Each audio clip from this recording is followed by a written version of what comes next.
Mbola eo amin'izay tontolon'ny baolina kitra izay ihany fa ny fokotany iny dia isan'ny miroborobo faratra ireny lalao baolina kitra lalaovin'olona 5 lalaovin'olona 7 ireny.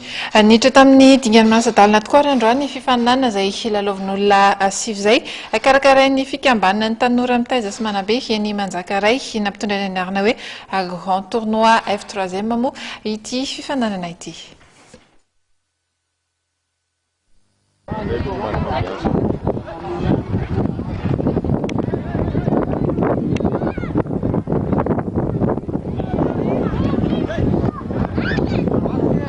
Tanterahana androany tetsy amin'ny kianjan'ny Manjakaray avokoa ireo lalao manasadalana ho an'ny sokazotaona rehetra amin'ny fifaninanana baolina kitra ho an'olona 5 karakarain'ny FT3e na ny fikambanan'ny tanora mitaiza sy manabe eto Manjakaray.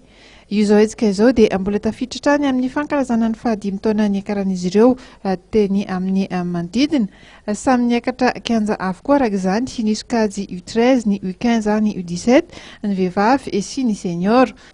Raha nambarany mpikarakara dia tombanana any amin'ny fiandohan'ny volana febroary any no anaovana lalao famaranana rehetra ankoatra ity fifaninanana baolina kitra ity dia mbola maro ny hetsika ho karain'ny FT3e matoato. Aoriana zao famaranana zao izay karakarain'ny FT3e zany dia misy zavatra goavana zany izay omanina ny fikambanana zany hoe isy zany ny ekôlomby foty izay hitsangana eto amin'ny kianjan'ny Masay aoriana zao famaranana zao. Tsikaritra tao anatin'ny fiainana atao androany tetsy Manjakaray fa dia maro ireo ankizy tanora mana-talenta amin'izany faritra izany.